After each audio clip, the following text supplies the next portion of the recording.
Woo. Welcome again to the Peaceful Solution Character Education Program Teacher Certification course. My name is William, and you can be seated wherever you are. Thank you for joining us, whether you're here at the Peaceful Solution headquarters or you're joining us online. You can, if you're tuning in online, you can go ahead on the page you're on Facebook. You can find a drop-down menu at the top where it says download the manuals. We're on the self-control manual, which is the third manual in the junior high series. Self-control. And we're going to be picking up where the last teacher, Chris, left off. And we're covering chapter 4, which is self-control and communication. Applying self-control to interaction and communication. And I'm really pleased to get to this section because I know it's a very important aspect of character development and building relationships is learning how to communicate properly and interact properly using self-control, which is the book that we're learning from. So let's go ahead and open our manuals. Chris left off on page 90, but as usual, we need to go back. It's been a few days. We're going to go back and we're going to rehearse just a little bit of what we learned. And I want to start on that note to the teacher that Chris covered on LP4A. And it talks about the volumes of books that have been written about the art of communication. If you can put up that first slide, I can give you just an idea.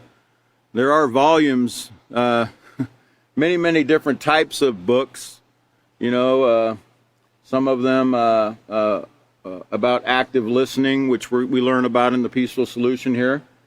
Also about body language, the importance of listening.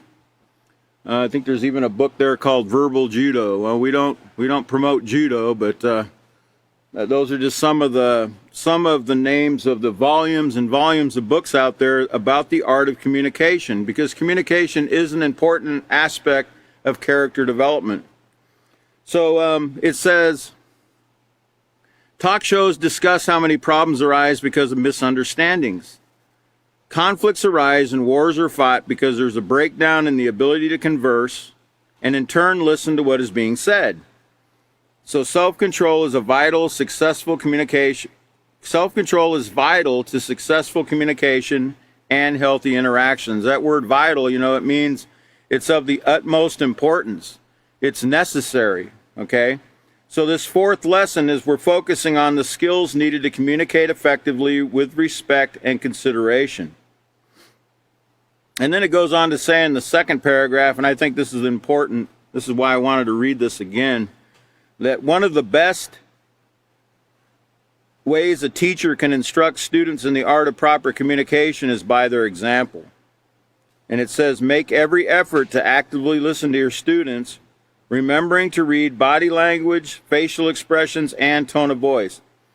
Right now, we've been doing a lot of classes since the COVID outbreak. We've been doing the majority of our classes, I know myself, over the telephone. So, as you can imagine, it's not quite the same as somebody being in person where you can read their facial expressions, you can see the body language, you have the eye contact. You have none of that, okay? All you have is words, okay? Words in the book and words coming from the teacher, and which makes it even more important to try to gauge from the student, what they're learning by getting them to answer questions so you can see what I've been doing.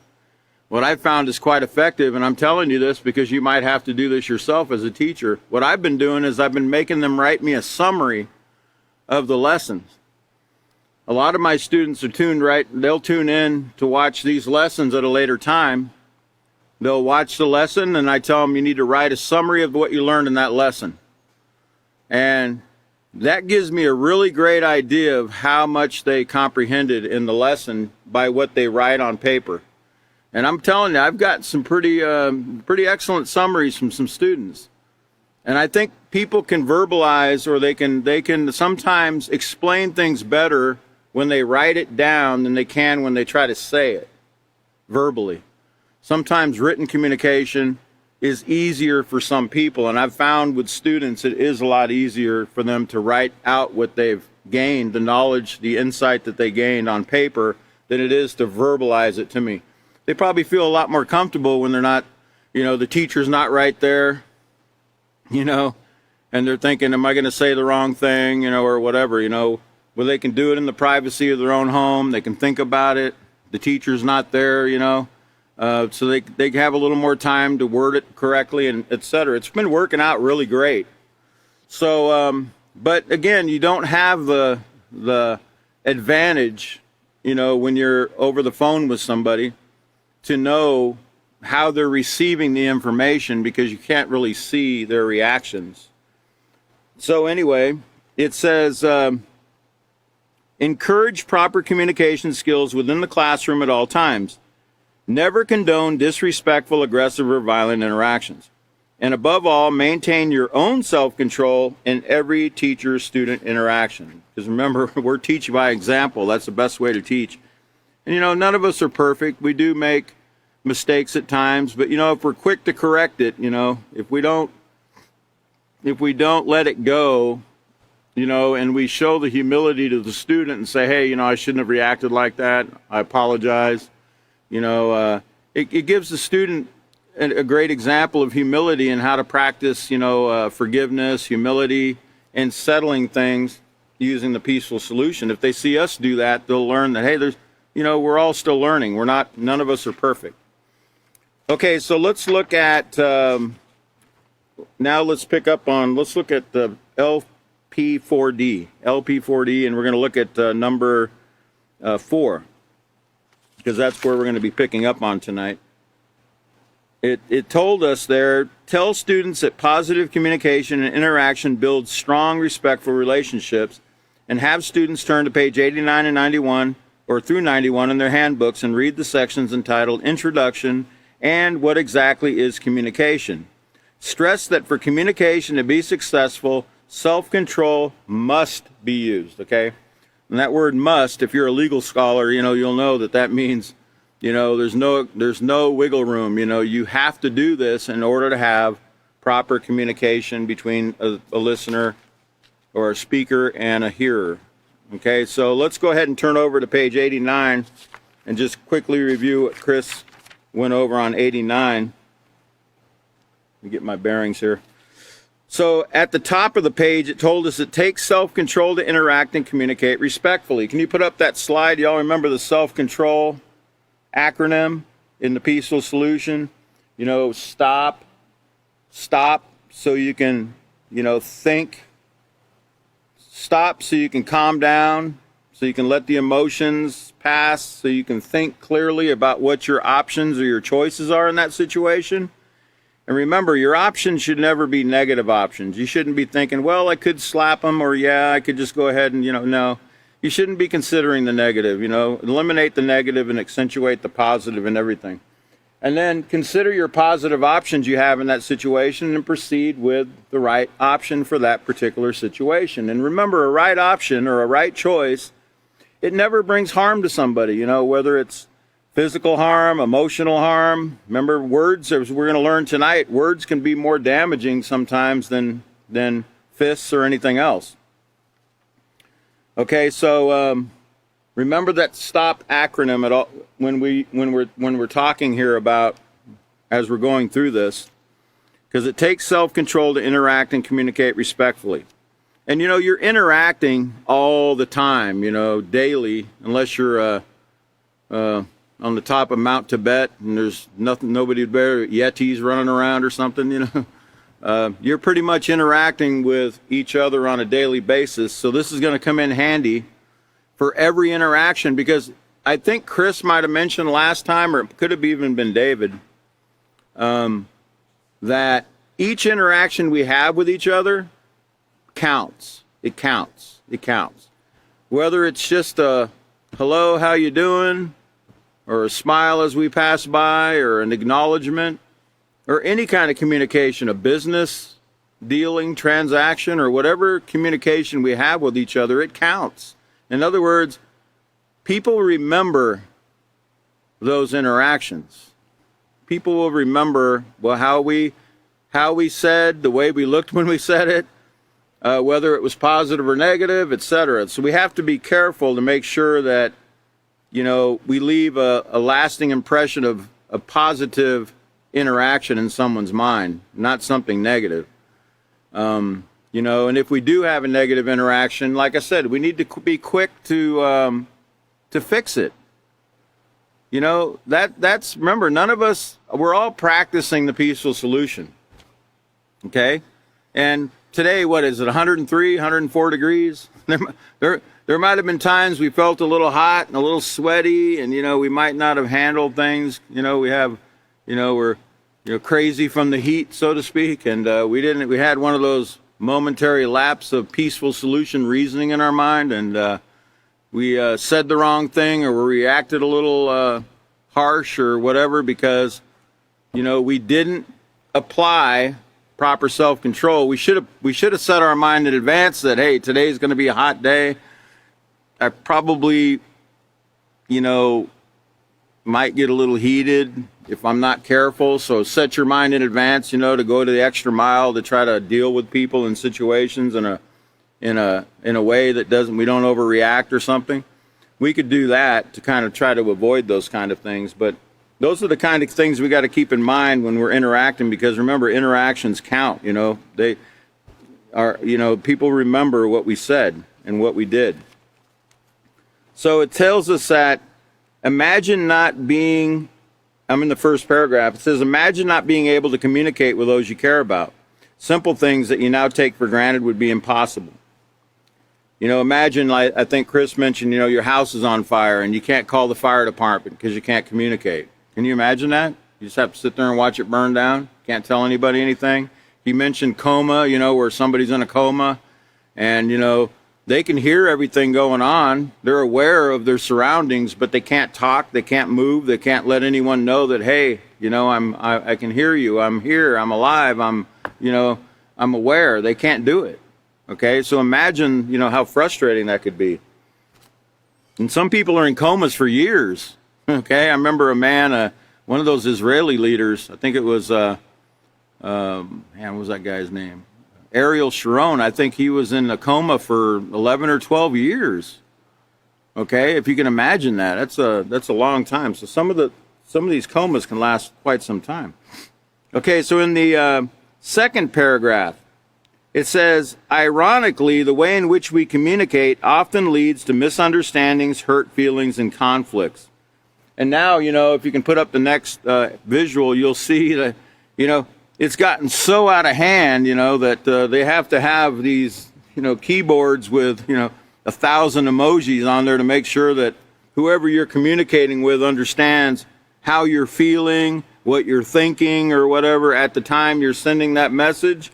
So it's not misunderstood.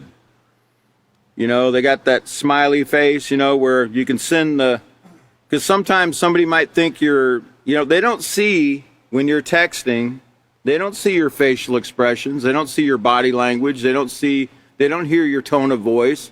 And all of these are part of communication. So the emojis sometimes help people to trans or convey to that person that, hey, I'm not upset when I'm saying this. Have you ever got one of those texts where everything was in capital letters? So you thought, man, they must really be mad. They must be angry right now because everything's capitalized. Well, how do you know that their capitalized button, they just ignored it and didn't realize it was on, and they sent everything in capital letters, But sometimes we jump to conclusions because that's what we perceive in the words that are written, because of the way they're written. So now we have, like I said, we got these emojis and things to try to minimize the misunderstandings, the hurt feelings, and the conflicts that come from communication, especially written communication or text communication or Facebook or whatever social media platform it is. It says, if you've ever said something that you later regretted, then you know how important it is to choose your words carefully and to treat others with consideration.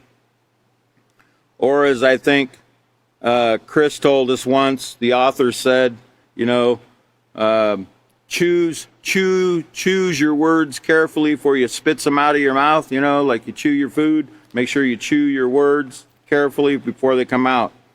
In other words, don't let your mouth work before your brain works, you know, like put your brain in gear before your tongue's in gear, I guess you might say. It says, we certainly want others to treat us with respect, and we should make it our goal to always communicate and interact in a way that's respectful, considerate, and compassionate. Let's look at those definitions of what we just read there. Just get a reminder. Let's look at the next slide. Remember the word respectful from the character unit on page 14. It said, to value others as important as yourself and to allow that to show through your actions and attitude. And that word compassionate, it means to care about the needs of others. And the word considerate, by the way, compassionate's on page 29 of the character unit, but considerate actually is tied in with compassionate because it means to care about another's feelings. And compassion is actually caring about other people's feelings as well, not just their needs, but their feelings as well. So they both tie in with each other. Now, an important part of developing a positive moral character is learning how to communicate with self-control. When we interact without self-control, feelings get hurt, people are misunderstood, and conflicts arise. So in this chapter, we're going to focus on learning how to apply self-control in our communication with peers, family, and those in authority. And we will also explore practical ways to respond when someone lacks self-control and speaks and behaves in a way that is threatening and aggressive. And that's very important to learn because, you know, you will run into people that they don't know how, you know, they don't know the STOP acronym. They don't know what you're learning in the Peaceful Solution. And at times, you know, you could be faced with somebody that's totally out of control, and you got to know how to handle that situation without, you know, going into an escalation situation where it can get worse. And you can actually use what you've learned in the Peaceful Solution in that situation to teach. Remember, the best way to help a student learn is the way we act, the way we behave in front of them, so they can actually see how they should be behaving in these kind of situations. So let's look on page 90. Now let's learn what exactly is communication. And I want to go ahead and put up this. Now, let me just read the first paragraph or the first sentence. It says, to communicate means to convey knowledge, information, thoughts, or feelings in a way that is satisfactorily received or understood. So let's put up a visual. Let's put up that next visual. And I'm going to read the word convey again. This is from the free dictionary online. It says, convey means to carry or take from one place to another, like that conveyor belt you're looking at. Okay, it's carrying something, or it's taking that package from one location to the next worker or the next part of the line that it's on. It's just moving something. And it means to communicate, to impart, to convey a desire, to lead or conduct as a channel or medium, to transmit. Okay, so it just means basically to carry or take from one place to another. And that's what we're doing with this knowledge, information, thoughts, or feelings when we communicate. We're trying to get that across to somebody, okay, in a satisfactory way. The two most common forms of communication are oral and written. However, there are many other ways that people communicate, such as sign language for the deaf and Braille for the blind. You can show the next visual. I can show you what that looks like. You want to look at the screen. Sign language, you know, if you study the sign language, I don't know how I've watched people do the signing with their hands, and I'm like, man, you got to do every letter, you know, of every word that's being spoken. You got to be pretty quick with your hands, you know.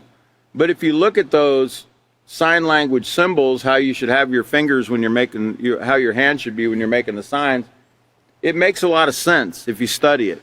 Okay, and how they imitate certain letters with their fingers. But that's how some people have to communicate because they can't hear.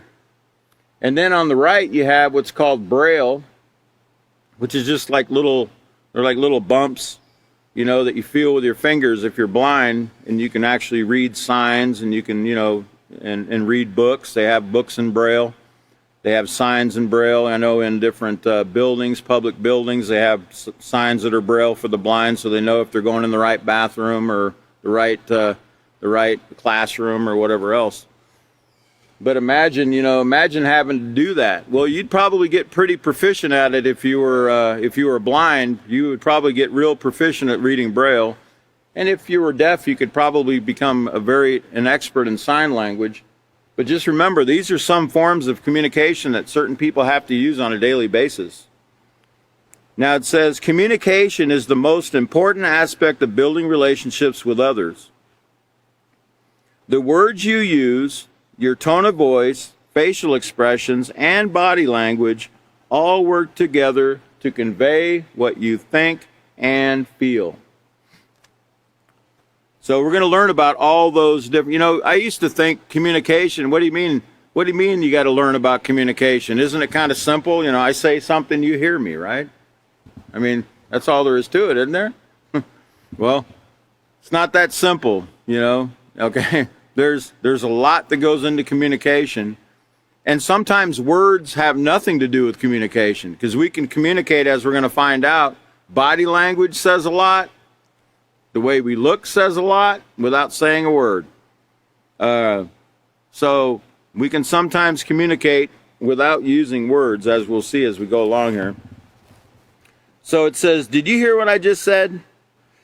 For communication to be successful, there must be a speaker and a listener. So put up that next visual so you can see what a speaker and a listener looks like, right? Okay, so there has to be a speaker and a listener. And it says one person, now this is very important, and as a matter of fact, if you go back up to the top of the page where it says to communicate means to convey knowledge, information, thoughts, or feelings in a way that is satisfactorily received or understood, could you underline that? Because that's actually the definition of communication. So I really need you to underline it so you can remember, you remember where that definition started in the book.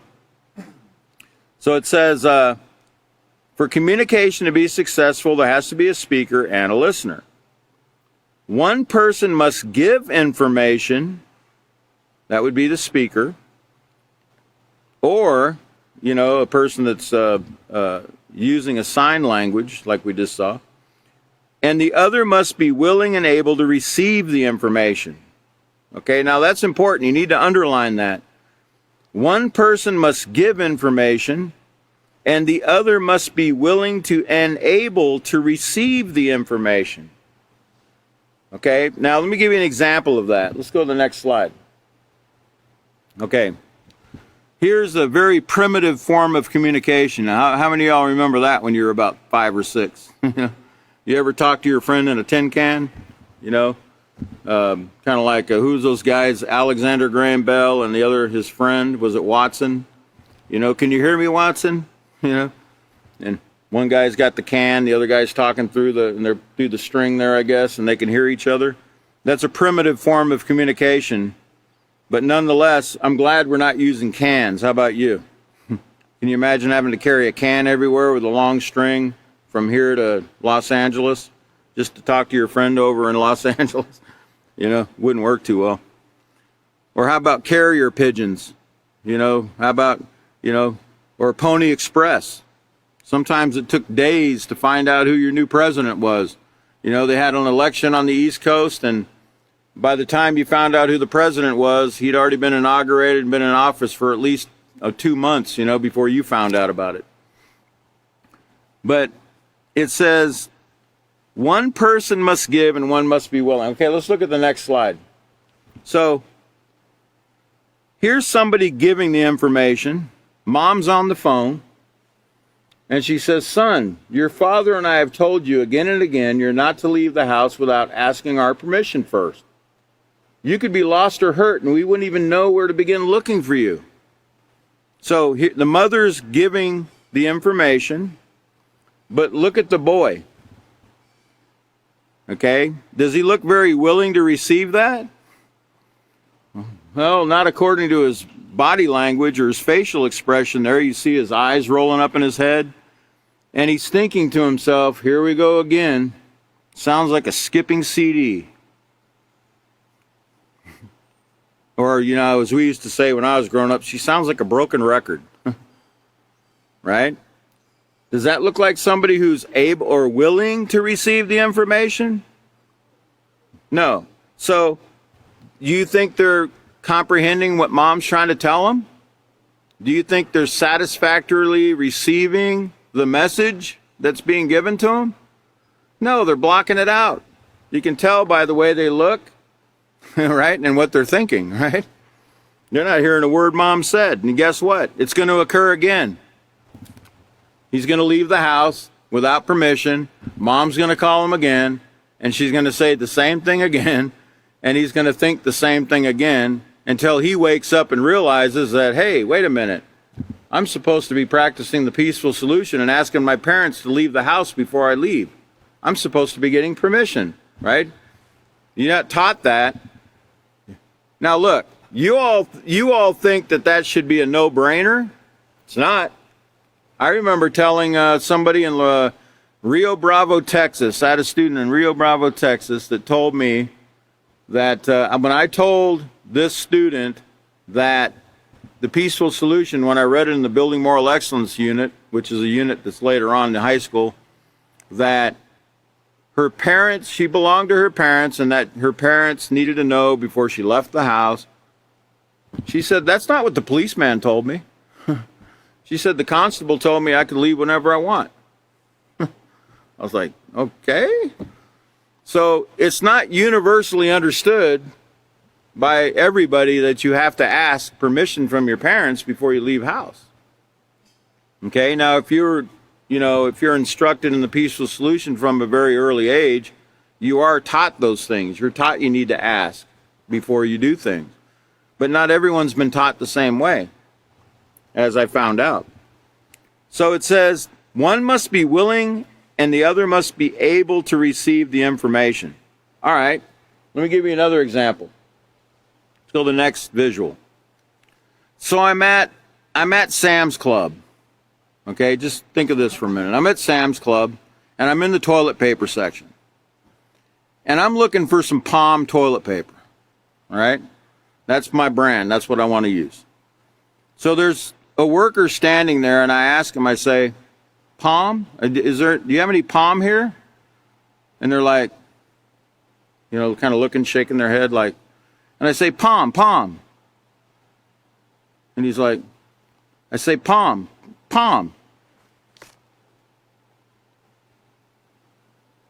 Well, what I didn't know is I'm speaking to somebody that speaks another language. So he doesn't understand what I'm saying. So next visual, he tells me no because he thinks I'm asking for pom-poms. Right? Now you're supposed to laugh. Can we get a laugh light here? So I say pom, like Palm brand, and then he thinks I'm asking about pom-poms, and he's like, no, don't have those here. So I'm giving him information, but he's not able to receive it because he doesn't know the language. Have you ever run into that in a store where, there's a worker there and, they don't speak the same language, and you're trying to convey a need to them. You're trying to convey something to them, but they don't understand. Some of you obviously don't know what pom-poms are, okay? So, okay, then that's okay. That's not a bad thing. Okay, so let me continue. It says, both aspects of communication, the giving and receiving, require self-control. When communicating with others, always consider what you say, how you say it, and to whom you're saying it. I could take a lesson from that because I got some very young people here right now that probably never heard of pom-poms. That's why they never laughed when I said it. I should have considered what I was saying, how I said it, and who I was saying it to, right? Okay, so let's look at the first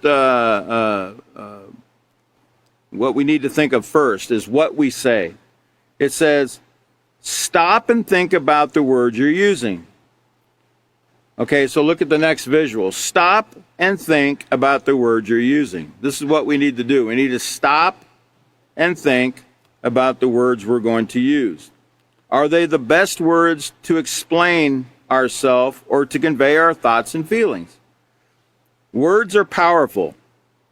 They can either paint a picture, encourage others, or threaten and hurt.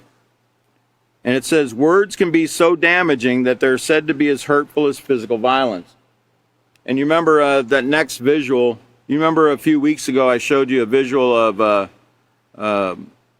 the piece of paper. Next visual, please.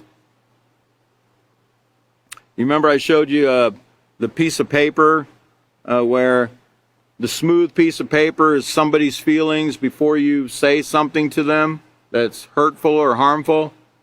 And then, after you say it, that crumpled piece of paper is what their feelings look like, after you say it. But then you apologize to them after you've said it and you say you're sorry. Can you make that paper smooth again like you did, like it was? No. So the damage is done. Even with words, the damage is done. You can't fix it completely. Even though you ask for forgiveness, can people forget? Over time, they can forget, right? But it's just not that simple. So we have to really be careful about what we say because, words can be more damaging sometimes than even, somebody can get a black eye and a black eye can go away after a while. But words stick, they stick in a person's mind and their heart. And so it says, okay, words can be damaging. So the other, put up the other visual, that words can hurt or heal, and what did yours do today? That's what we need to be asking ourselves, because remember what I said about interactions. What we say to each other, even if it's just a few words, even if it's just a hello or whatever in passing, people remember these interactions that they have with us. So we got to be careful about the last impression we left on somebody, okay? Because actually, it might be our last impression that we leave with somebody. A lot of people have a lot of regrets right now because of their last interaction with a person, with certain people they've had, because you never know whether you're going to see that person again, after your last interaction with them. You don't know. We don't know what the next moment, the next hour, the next day might bring. So we should always make it our ambition or goal to always treat others in a way that will be positive, so they'll have great memories, not negative memories about the interactions that they have with us. And that's not always going to take place. Sometimes we're going to have conflicts, but if we resolve them in a peaceful way, they can remember that too. Okay, so the second part says how you say it. How you say it and how you look while you're saying it. Stop and think about the tone of voice you're using. Is it peaceful and non-threatening, or is it hostile, threatening, or aggressive? If you compare communication to a song, your tone of voice would be the music that accompanies the words. The tone of voice you choose gives meaning to your words. Now, you can put up that next visual. Remember, music, words are like music. If the tone is soft, it's soothing, it's relaxing, it's non-threatening. It doesn't create any kind of unsettling emotions to somebody. But what if the music is rock type music, loud, aggressive type language, loud, aggressive type words, or hurtful words? Then it would be like, you could compare it to grunge or rock music or death metal, that would be your communication. It would sound like that to somebody else if you spoke to them using harsh, angry, threatening tones. Okay, so think of your words like music. Either they're peaceful or they're threatening, and they bring some kind of discomfort to somebody. I'm trying to remember the right word. Discomfort is all that comes to my mind at the moment. But if you make somebody feel uncomfortable or uneasy, remember, dis-ease comes from not practicing the peaceful solution. So if somebody doesn't feel at ease with our communication, we're causing dis-ease in their mind. Because remember, dis-ease can be in the mind, not just the body. So we have to be careful not to spread dis-ease to somebody else's mind through the way we communicate with them. Okay? And like I said, we're all still practicing, okay? I'll be the first one to admit I make a lot of mistakes when it comes to communication at times. Like, I'm from Alaska. We just try to get to the point. You know, to me, I don't really make a lot of small talk, or I'm kind of bad with that. I try to do better with it sometimes. I try to work on it, but a lot of times I just want to get to the point and try to be very direct about what I need. Some people aren't like that. Some people, they like when they call you, they want to talk for a little while. They want to, hey, how you doing? And they want to ask a few questions.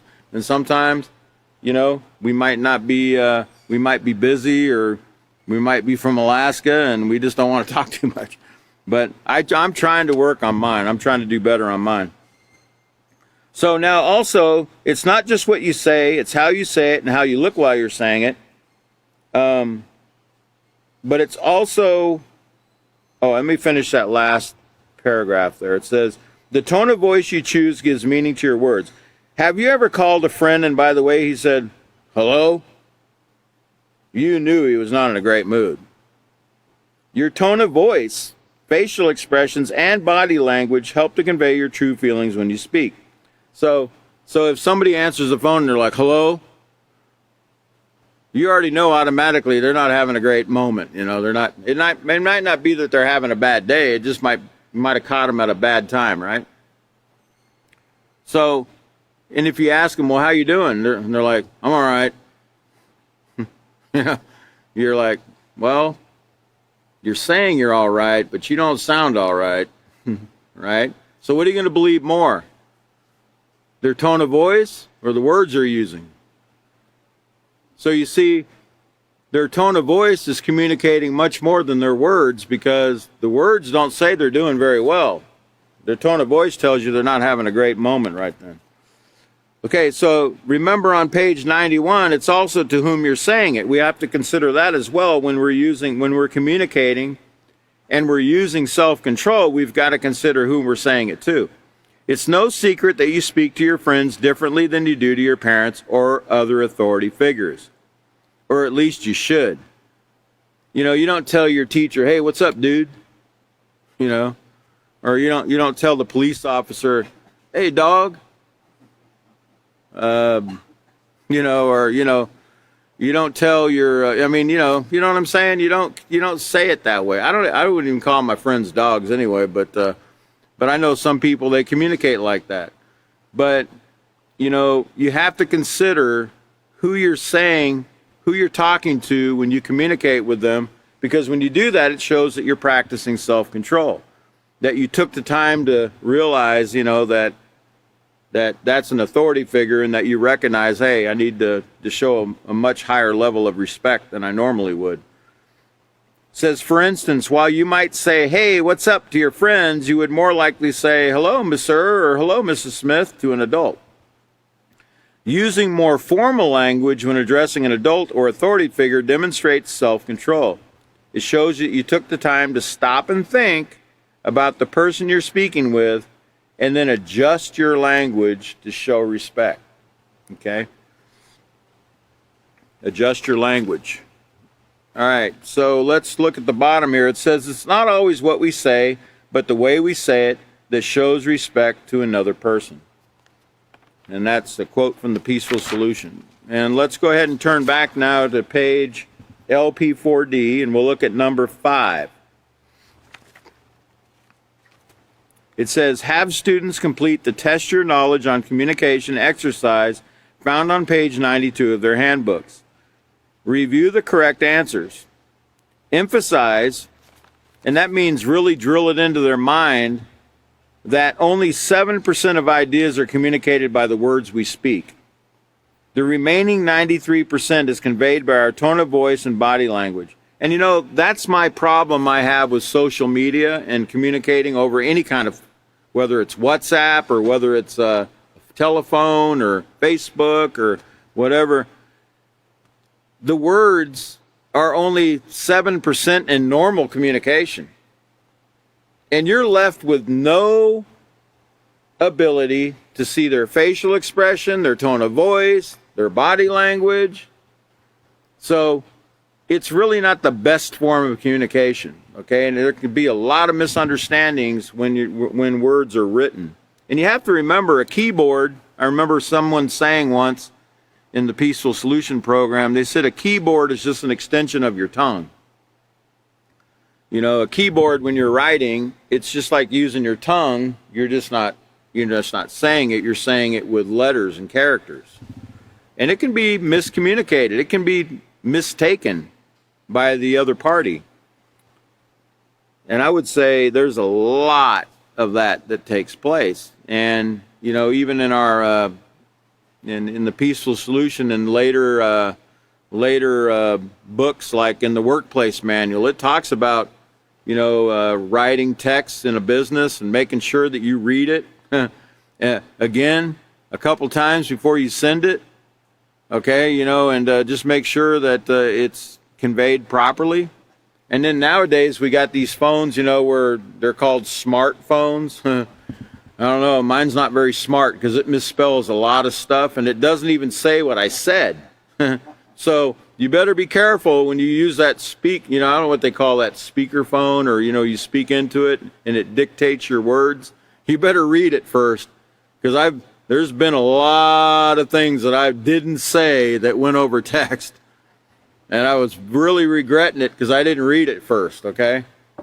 I remember one particular thing that I remember was somebody was telling me something very sad that occurred in their life, and I said something like sure. I used the word sure, and it came out sewer. And they're like, they texted me back, and they're like, sewer? You know, with a big question mark, you know, like, why are you saying that? You know, like, and I'm like, oh man, it's a stupid phone, you know. Well, I don't know what's more stupid, the one that's the phone or the one that didn't look at the text before he sent it, right? So be careful about what you send. Make sure that it's your words that you actually used. Okay, so all right, so it says we're looking at the Test Our Knowledge. Emphasize that only 7% of ideas are communicated by words we speak, and the remaining 93% is tone of voice, body language, and etc. So let's go ahead and go to page 92, and let's do the quiz. And this is a very simple quiz to do. It's only 3 questions. So it says, circle the answer that you think is correct. How much of your communication is based on the words you say? Well, we just heard it's 7%. But you know, most students will tell you, you know what their answer will be if they don't know already? It's generally going to be 75%. Because really most people think like I did. I thought words were like, you know, everything when it came to communication. And they're actually shocked to find out that it's only 7%. It's something that really, it's a real eye-opener to people. Number 2 says, how much of your communication is based on your facial expressions? Is it 5%, 40%, or 55%? And the answer is C, 55%. And how much of your communication is based on your tone of voice? A, 20%, B, 38%, or C, 10%? And the answer is 38%. So when it comes to communication, there's often a great deal of emphasis put on words. But you might be surprised to know that others interpret most of what we're saying from our facial expressions and tone of voice than from our words. So, it's kind of like I was told years ago that, like, when you're talking to a child, right? You're talking to a child. You have to be very careful about this because, especially a real young child, because if they see that you're upset, like if you look angry when you're giving them an instruction, right? They're not really going to hear what you're saying. They're not really going to hear the instructions so much as they're going to be looking at how you look, They're going to be looking like, my teacher's really upset, right? But they're really not going to be hearing what you're saying because they're paying so much attention to how you look and your body language. And, sometimes parents can actually look like they're going to strike their child, or, when they get angry, they got their hands up, on their hips or whatever, and they're standing there looking all intimidating. And the child, they're not hearing a word you're saying. All they're thinking is, are they going to hit me? They look really upset, So we've got to be aware. What I'm saying is we have to be aware of what we're saying and how we say it when we're communicating with the young ones.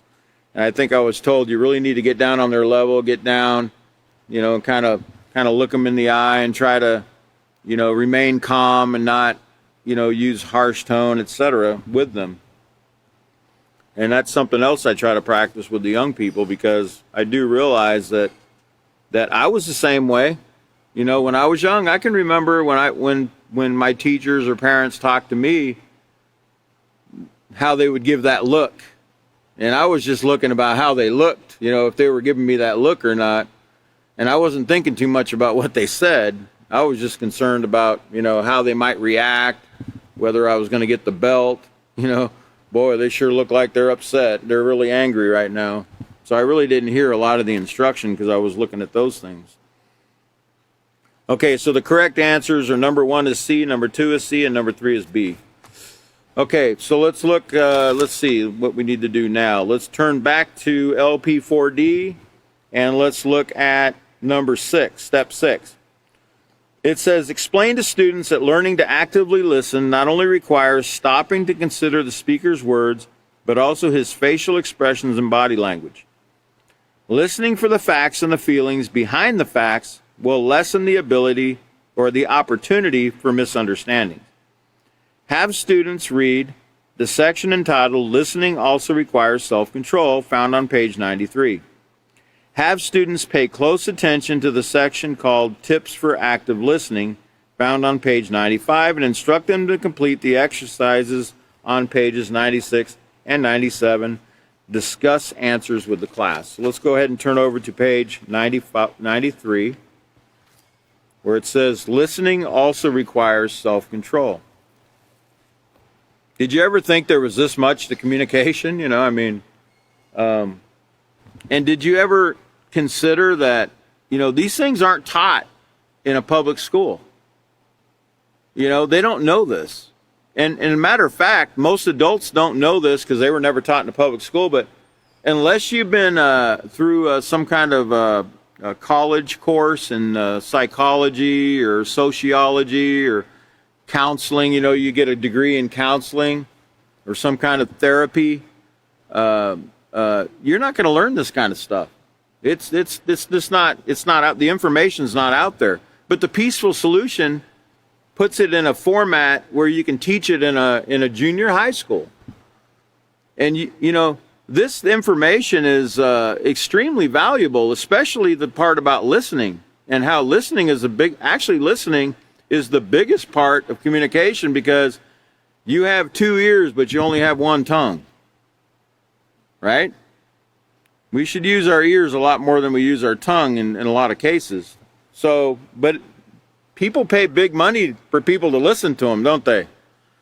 You ever go to a psychiatrist or some kind of counseling therapy and pay somebody, $100 an hour to sit there and talk to them?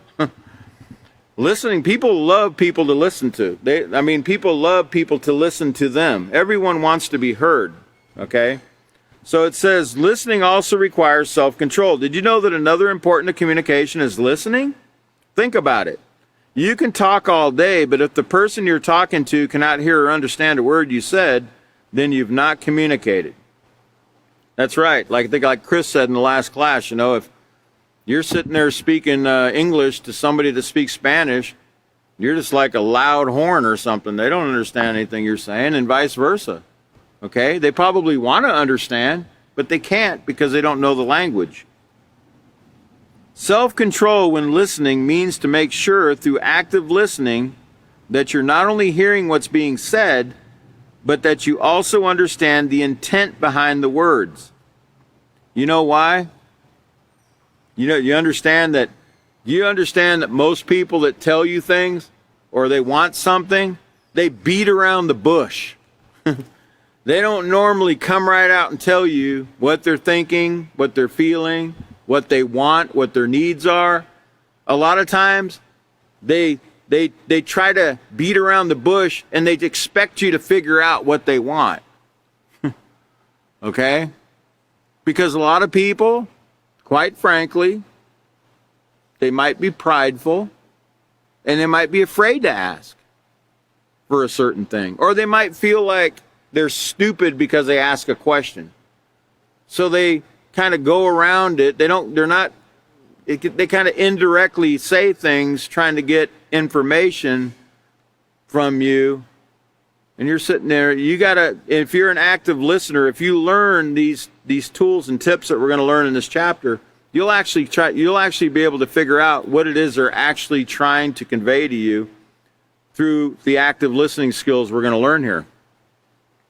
It says, in other words, you're trying to comprehend what the person's saying and feeling. Learning to be an active listener will help you solve problems and disagreements because it opens the door to communicating in a way that's respectful and caring. So we're going to learn about this active listening. It says the question of the day is, why is it important to understand what someone is saying and feeling? It says, believe it or not, words alone do not convey the full meaning of spoken communication. As mentioned in the previous section, your tone of voice, facial expressions, and body language all give meaning to your words.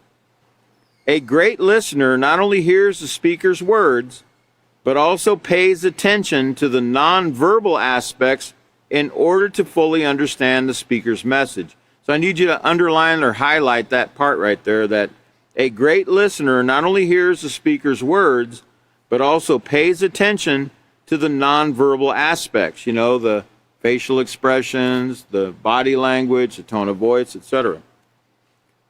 Active listening enables you to communicate more effectively.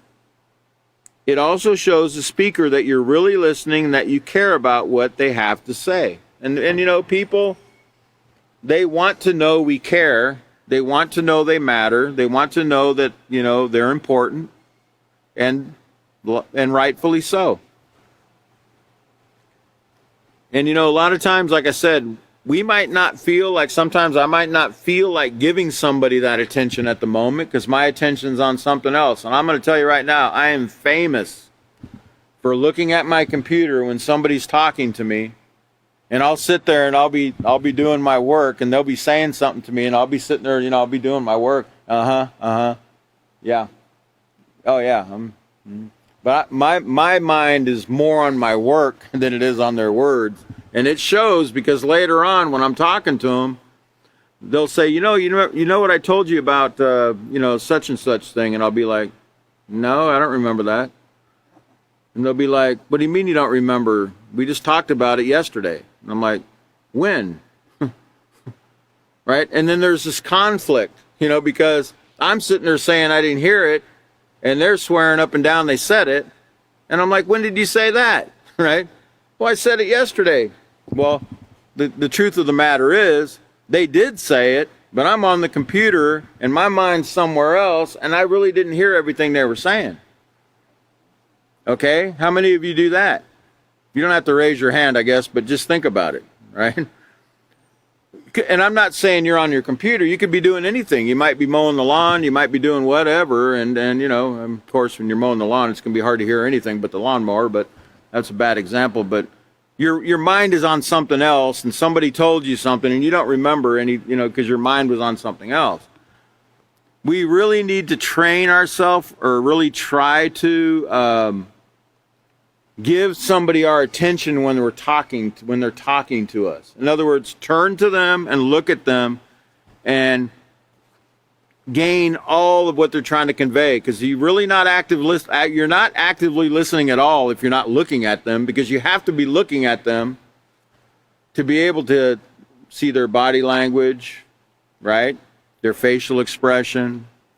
Now, over the phone, if you listen to their tone of voice, you can also gain knowledge with their words. But what I'm saying is, you really have to give them your attention to be actively listening. And it's something I'm working on myself. I really need to make more effort. It would create a lot less conflicts, okay, in my life, okay, if I did that. I tell you, I get myself in a lot of trouble over that. I'll just leave it at that. Okay, so all right, where was I? Okay, let's see. Okay, so it takes focus, effort, and self-control, and stop to consider someone's words, feelings, and tone of voice, and then decide on the most appropriate response. It says, for example, your friend who has been having a difficult time in English class says, "I hate English." When you read her facial expression and listen to her tone of voice, you realize she doesn't really hate the class.